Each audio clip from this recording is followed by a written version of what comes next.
Welcome to SD math coach. আমাদের দুর্গাপুজো শেষ, সাথে দীপাবলি এবং কালী পুজো শেষ হয়ে গেল, তৎসহ ছট পুজো, বিভিন্ন পুজোর ছুটি শেষ। এবার নভেম্বর মাস পড়ে গেছে। এবার এই মাসের 14-15 তারিখের দিকে, ওর থেকে 20 তারিখের মধ্যে প্রত্যেক স্কুলের ক্লাস 12-এর টেস্ট পরীক্ষা শুরু হয়ে যাবে। তাহলে পুজোর ছুটি শেষ, আমাদের এবার আস্তে আস্তে করে পড়াশোনার মধ্যে ঢুকতে হবে। এবার এই টেস্ট, এই শব্দটা শুনলেই প্রত্যেকের মধ্যে একটা ভয় চলে আসে যে স্যার সামনে পরীক্ষা আছে, কি করব, কি পড়ব, এটা নিয়ে তোমাদের মধ্যে একটা টেনশন চলে আসে এবং ভয় চলে আসে। তো এই ভিডিওটা ওঠার জন্যই যে টেস্ট পরীক্ষার জন্য আমরা কিভাবে একটু প্রিপেয়ার হতে পারি। অনেক রকমের স্টুডেন্ট আছে যে সারা বছর পড়েনি, টিউশন গেছে এসছে ঠিকই, কিন্তু সারা বছর পড়েনি। আবার কিছু ধরনের স্টুডেন্টরা এসছে যে সারা বছর বিভিন্ন নিট টিট এইসবের পরীক্ষার জন্য প্রিপারেশান নিতে নিতে অঙ্কটা একটু পড়া হয়নি, অঙ্কটা কম পড়া হয়েছে। আর কিছুজন যারা সারা বছর পড়েছে তাদের কথা তো বাদই দিচ্ছি, ওদের জন্য অবশ্যই টেস্ট ভালো হবে। তার আগে আমি বলছি কিভাবে তোমরা প্রিপারেশান নেবে। হাতে মাত্র হয়তো 1 সপ্তাহ থেকে 12 দিন মতো বাকি আছে, এর থেকে বেশি দিন তোমরা বাকি পাবে না। তাহলে এই 1 সপ্তাহে মানে লাস্ট তোমরা কিভাবে প্রিপেয়ার হবে, এটা নিয়েই আমার হচ্ছে এই ভিডিওটা। তাহলে এই লাস্ট মুহূর্তে, শেষ মুহূর্তে প্রিপারেশনের জন্য কয়েকটা আমি টিপস দিয়ে রাখি। সাধারণত 3টা ক্যাটাগরি স্টুডেন্ট পাওয়া যাচ্ছে। কিছু স্টুডেন্ট চাইবে যে মোটামুটি আমার পড়া একেবারেই হয়নি, সারা বছর টিউশন গেছি এসছি ঠিকই, কিন্তু পড়াশোনা আমি করিনি, অন্তত এখানে 35-40 নাম্বারটা আগে তুলি। আবার কিছু কিছু স্টুডেন্ট বলবে ঠিক আছে 50-60 নাম্বার হলেই হবে, বাকিটা আমি খেটে ফাইনালের জন্য মেকআপ করব। আবার কিছু কিছু স্টুডেন্ট বলবে না, আমি এখানেই ভালো করব এবং ফাইনালে ভালো হবে। আমি আশা রাখবো প্রত্যেকেরই এটাই টার্গেট হওয়া উচিত। তবু আমি একেবারে সহজ চ্যাপ্টার যেগুলো না করলে নয়, কিছু কিছু চ্যাপ্টার আমি সাজেস্টিভ করে দিচ্ছি তোমাদের জন্য আজকেই। যে তোমরা প্রত্যেকেই আশা করি সৌরেনদের বইটাই পড়ো, ছায়া প্রকাশনীর। ওই বইতে অনেকগুলো চ্যাপ্টার আছে, 30-35টা তো চ্যাপ্টার আছেই। তো এবার এতগুলো চ্যাপ্টার পড়াশোনা করে টেস্ট পরীক্ষা দেওয়া যথেষ্ট চাপের, এখন যথেষ্ট টেনশনের। তার মধ্যে আবার কিছু কিছু জায়গায় সিলেবাস শেষ হয়েছে, কিছু কিছু জায়গা হয়নি, এরকমও রয়েছে। তাহলে তোমরা কি করবে, কিভাবে এগোবে? তো প্রথমে আমি একেবারে ফাঁকিবাজ স্টুডেন্ট, সারা বছর পড়াশোনা করেনি বা কোনো কারণে পড়তে পারেনি, ওদের জন্যই আমি আগে কথাগুলো বলছি। কয়েকটা চ্যাপ্টার ওরা যদি ভালো করে করে ভালো নাম্বার পাবে। যেমন ফার্স্ট আমি র্যাঙ্কিংয়ে রাখবো ইনভার্স ট্রিগনোমেট্রিক্যাল ফাংশন, ITF, বিপরীত বৃত্তীয় অপেক্ষক। বিপরীত বৃত্তীয় অপেক্ষক এখানে কি কি থাকবে? এই যে সাইন ইনভার্স, কস ইনভার্স, এইসব ইনভার্স দিয়ে বিভিন্ন অঙ্ক থাকবে। এখানে তোমরা 2 নম্বরের একটা শিওর পাবে এখান থেকে, আবার 4 নম্বরের একটা তোমরা শিওর পাবে। তার মানে কত হলো? 4-2 6, আর একটা MCQতে একটা তোমরা পেতে পারো 6-1 7 নাম্বার। তার মানে এই একটা ছোট্ট একটা চ্যাপ্টার করলে তোমরা 7টা নাম্বার তোমরা পেয়ে যেতে পারছো। তারপর আমি 2 নম্বরে যে চ্যাপ্টারটার জন্য আসবো সেটা হবে ম্যাট্রিক্স অ্যান্ড ডিটারমিনেন্ট। এটা তোমাদের কাছে ইজি, কেন ম্যাট্রিক্সের মাল্টিপ্লিকেশান, অ্যাডিশান খুবই সহজ জিনিস। আমাদের বেঙ্গলি বোর্ডে হয়তো ক্লাস 12-এ আছে, CBSE বোর্ড টোরে এগুলো ক্লাস 10-এ থাকে, মানে এতটাই সহজ জিনিস আছে। তার ম্যাট্রিক্সের 2টো আছে তোমাদের। প্রথমে এমনি প্লেন ম্যাট্রিক্স দেওয়া আছে, তারপরে ম্যাট্রিক্সে অ্যাডজয়েন্ট এবং ইনভার্স দেওয়া আছে বইতে, সেইগুলো একটুখানি দেখতে হবে। তার মানে 2 নম্বর চ্যাপ্টারটাকে আমি কি বলছি, ম্যাট্রিক্সটা তোমরা একটু ভালো করে করো। ম্যাট্রিক্স অ্যান্ড এর সাথে একটু বলে দিই ডিটারমিনেন্ট।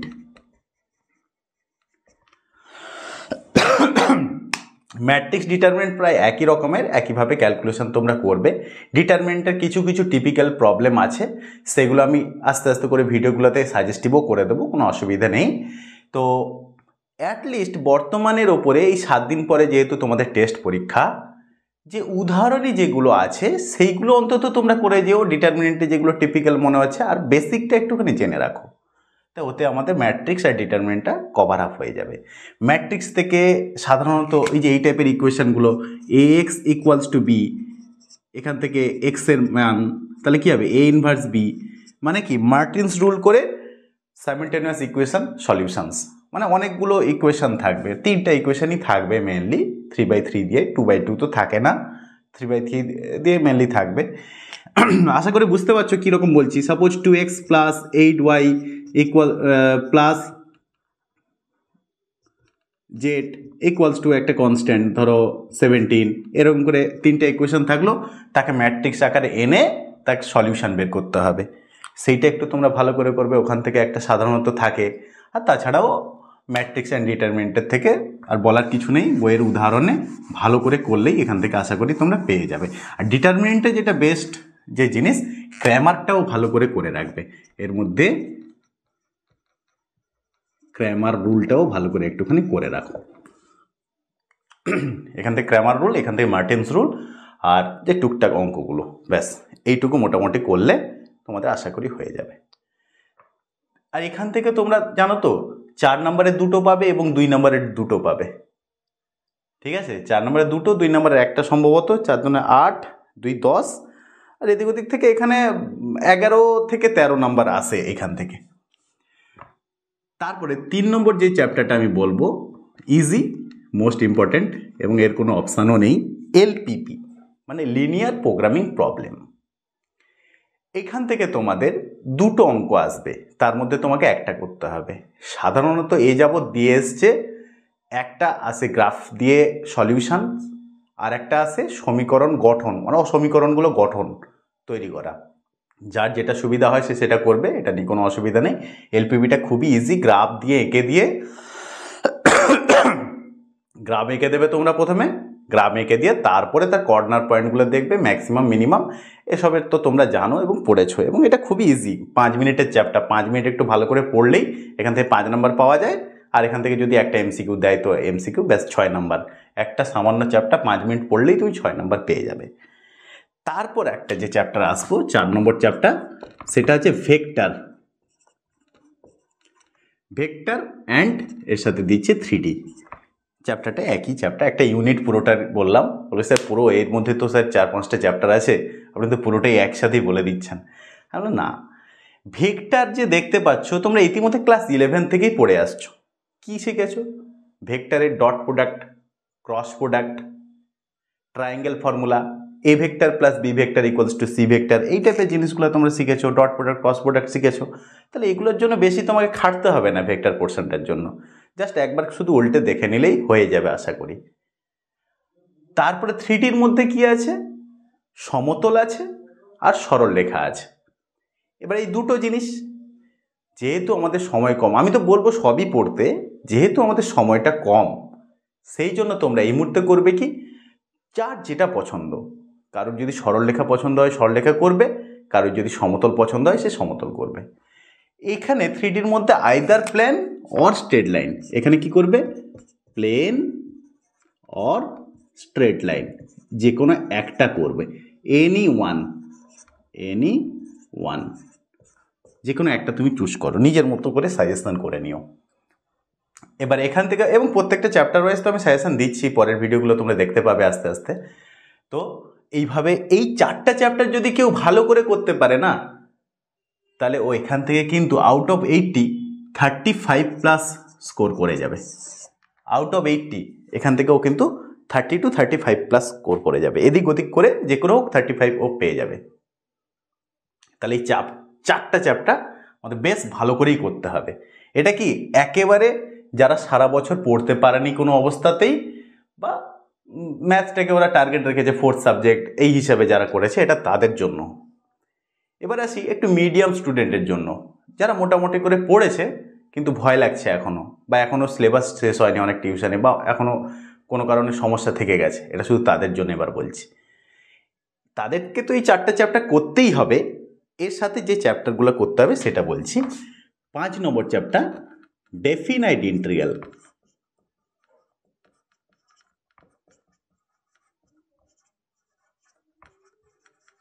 ব্যাস, তাহলে আমরা কি বললাম, এই 4 নম্বর চ্যাপ্টার পর্যন্ত তাহলে আমরা যদি প্রত্যেককেই ভালো করে করতে হবে, আমরা যদি মোটামুটি করে এটা করতে পারি 35+ কিন্তু আমরা পেয়ে গেলাম। তারপরে আসি ডেফিনাইট ইন্টিগ্রালের মধ্যে কি কি থাকছে।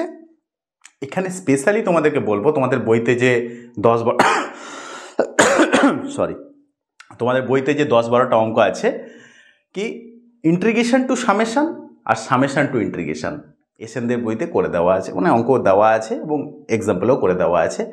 এখান থেকে তোমরা যদি ভালো করে করো, এখান থেকে তোমরা একটা অঙ্ক পাবে শিওর, এবং সেটা বই থেকেই পাবে, এইটুকু তোমরা ভাবতে পারো। তাহলে summation to integration and integration to summation এটা করবে। আর ডেফিনাইট ইন্টিগ্রাল বা নির্দিষ্ট সমাকলের প্রপার্টি দিয়ে যে অঙ্কগুলো আছে সেগুলো একটুখানি দেখে রাখবে। বেসিক্যালি এইসব প্রপার্টি তোমাদের আশা করি জানো, মনে আছে। A to b f x dx কী করতে হতো, that is equals to a to b f of a plus b minus x, এই টাইপের প্রপার্টি, বা অড ইভেন থাকলে কী হয়, এই টাইপের কিছু প্রপার্টি দিয়ে মোটামুটি ডেফিনাইট ইন্টিগ্রাল এর এ বি দুটো পার্ট আছে বা দুটো চ্যাপ্টার আছে, দুটোই একটু ভালো করে দেখে নিলে এটা তোমার অনেকটাই তোমার হেল্প করে দেবে। আর যেগুলো বললাম ইন্টিগ্রেশন টু সামেশন আর সামেশন টু ইন্টিগ্রেশন, এটা তোমরা রেডি করে নিলেই ব্যাস কাজ শেষ। তারপরে যে চ্যাপ্টারটা আমি চুজ করেছি 6 নম্বর চ্যাপ্টার হিসেবে রেখেছি ডিফারেন্সিয়েশন বা ফার্স্ট অর্ডার ডিফারেন্সিয়েশন, মানে first order derivative. First order derivative এর মধ্যেও আবার পড়ে যাচ্ছে ডিফারেন্সিয়েবিলিটি, কন্টিনিউটি, ওর দিকে যেতে হবে না। যারা বেশি নাম্বার পাওয়ার জন্য অবশ্যই পড়তে হবে, এইটা বর্তমান আমি সাজেস্টিভ করছি, তো সেই জন্য ওর দিকে দেখতে যেতে হবে না। শুধু প্রথম ক্রম প্রথম মাত্রা প্রথম মানে ফার্স্ট অর্ডার ডিফারেন্সিয়েশনটা আমরা করব, জাস্ট ডিওয়াই ডিএক্স বের করানো, আর এর সাথে আমরা ইনক্লুড করছি সেকেন্ড অর্ডার, 7 নম্বর সেকেন্ড অর্ডার ডিফারেন্সিয়েশন। এবারে তোমরা প্রত্যেকেই বলবে স্যার দুটোর মধ্যে প্রত্যেকের কাছেই ফার্স্ট অর্ডারটা একটুখানি কঠিন লাগে, সেকেন্ড অর্ডারটা ইজি লাগে। কেন? এর মধ্যে টেকনিক নেই, সেকেন্ড অর্ডারটা মোটামুটি করে অঙ্ক করলেই হলো, সাজেস্টিভ কিছু অঙ্ক টেকনিক আছে, ওটা করে নিলেই হয়ে যাবে। ফার্স্ট অর্ডারে মেনলি প্রবলেমে পড়ে প্যারামেট্রিক, বা সেকেন্ড অর্ডারেও প্যারামেট্রিক ফর্মগুলো লোকে প্রবলেমে পড়ে এবং ওইগুলোই পরীক্ষায় আসতে চায়। সেই জন্য প্যারামেট্রিক উভয় পক্ষের কথা বলছি, প্যারামেট্রিক ফরম্যাটটা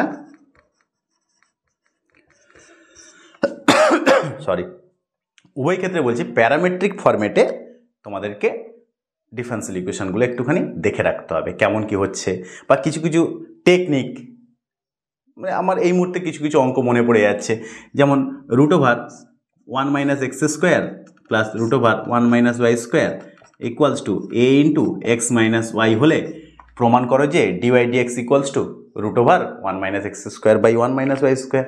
এই যে প্রমাণটা আমরা করবো কিভাবে, এই যে এইগুলো কি কিছু কিছু অঙ্ক আছে, স্পেশাল টেকনিকের উপরে অঙ্ক আছে, সেগুলো করতে হবে। অবশ্যই সাজেস্টিভ নিয়ে আলোচনা করব, তোমাদের ভাবার কোনো কারণ নেই, তারপরে তোমরা বুঝতে পারবে। তাহলে হয়ে গেল first order differentiation and second order differentiation.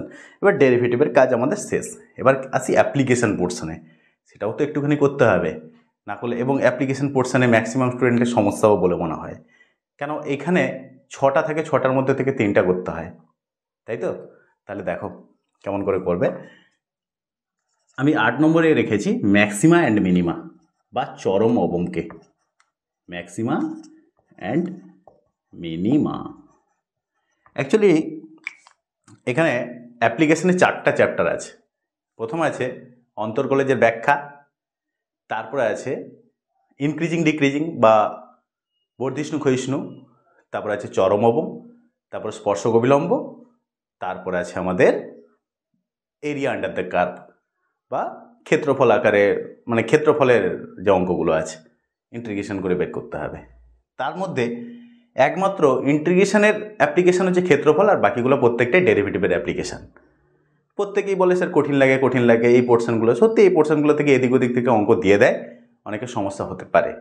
তো তার জন্য এখান থেকে আমি বেশি কিছু দিচ্ছি না, সাজেস্টিভ করে দিচ্ছি ম্যাক্সিমাম মিনিমা, তার সাথে দিচ্ছি ট্যানজেন্ট নর্মাল বা চরম অবম, স্পর্শক বিলম্ব, ট্যানজেন্ট অ্যান্ড নর্মাল।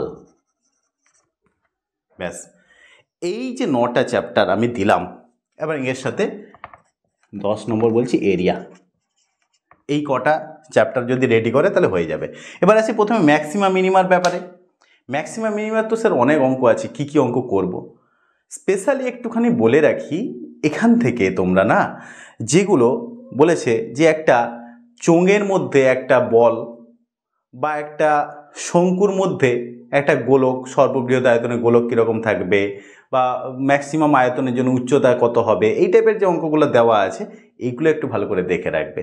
বা একটি সমদ্বিবাহু ত্রিভুজের মধ্যে একটি বৃত্ত আঁকা হলো, তার বৃত্তের চরম ক্ষেত্রফলের জন্য কি হবে, চরম পরিসীমার জন্য কি হবে, এই টাইপের যে অঙ্কগুলো যে থাকবে এইগুলো একটু জ্যামিতি বেসড বা পরিমিতি বেসড অঙ্কগুলো এইগুলো একটুখানি দেখে রাখবে।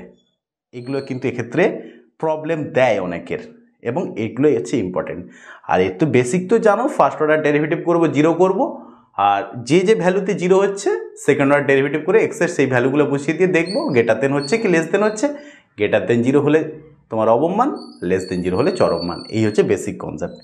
ট্যানজেন্ট নর্মাল তো জানোই, ফার্স্ট অর্ডার ডেরিভেটিভ করব, ভ্যালু বসিয়ে দিলে ট্যানজেন্টের স্লোপ পেয়ে যাব, আবার সে একইভাবে নর্মাল স্লোপে পেয়ে যাব, মাইনাস ডিএক্স ডিওয়াই একটা, আর একটা ডিওয়াই ডিএক্স, এগুলো জানো, এগুলো নিয়ে আর বেশি কিছু বলছি না।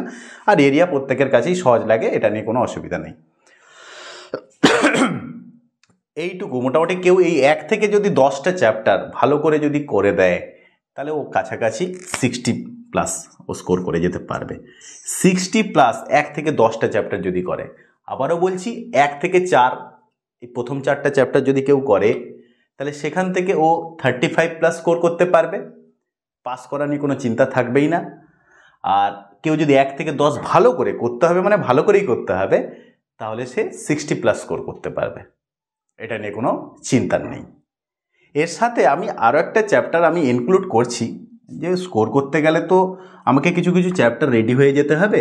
বইতে তো 30টা মতো চ্যাপ্টার, এতগুলো তো আমরা পড়তে পারছি না, তার জন্য আমি কিছু ইনক্লুড করে দিচ্ছি, কমিয়ে দিচ্ছি সরি। যে এইখানে ডিফারেন্সিয়াল ইকুয়েশন তোমাদের আছে ওডি, মানে অর্ডিনারি ডিফারেন্সিয়াল ইকুয়েশন।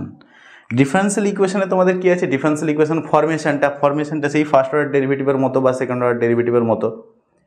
তারপরে কি আছে, part A, part B, part C, part D, এরকম করে করে অঙ্কগুলো আছে না, হোমোজিনিয়াস ডিফারেন্সিয়াল ইকুয়েশন, বা এমনি প্লেন এক্সের কাছে এক্স, ওয়াইয়ের কাছে ওয়াই, বা এক্স প্লাস ওয়াই, বা কিছু একটা পোর্শনটাকে জেড ধরে অঙ্কটা করতে হবে, এই টাইপের অঙ্কগুলো ডিফারেন্সিয়াল ইকুয়েশনে একটুখানি তোমরা শুধু দেখে রাখবে। মানে এটা 11 নম্বর চ্যাপ্টার, এটাকে অতটা তোমাদের চাপ নিতে বলছি না, কিন্তু 1 থেকে 10 নম্বর চ্যাপ্টারটা বেশ ভালো করেই করবে।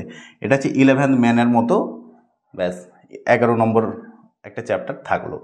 তার মানে টোটাল এই 11টা করলে আশা করি তুমি 60+ স্কোর করবে আউট অফ 80। আবারও বলছি আউট অফ 80 এটা। আর কেউ যদি ভালো স্কোর করতে চায় ওর জন্য তো পুরো বই আছে, আর তো এর থেকে তো বেশি আর চ্যাপ্টার কমানো সম্ভব নয়। তাহলে এই কটা চ্যাপ্টার আমাদের টার্গেট থাকবে, ভালো করেই এই কটা চ্যাপ্টার আমরা রেডি করব, তাহলে টেস্টের জন্য ভালো করে প্রিপেয়ার হতে পারবো। এবার প্রত্যেকটা চ্যাপ্টার ওয়াইজ আমি কিছু সাজেশান, বা প্রত্যেকের তো সৌরেনদের বই আছে, আশা করি সৌরেনদের বই থেকে কিছু কিছু অঙ্ক দাগানোগুলো আমি এই চ্যানেলে আপলোড করব, তোমরা কন্টিনিউ দেখতে থাকো। আশা করি তোমাদের টেস্ট পরীক্ষার জন্য তৎসহ এই 2025-এর এইচএসের ফাইনাল পরীক্ষার জন্য তোমরা ভালো করে প্রিপেয়ার হতে পারবে। ঠিক আছে, ভালো করে পড়াশোনা করো, বেস্ট অফ লাক, এবং পরীক্ষার জন্য ভালো করে তৈরি হয়ে যাও।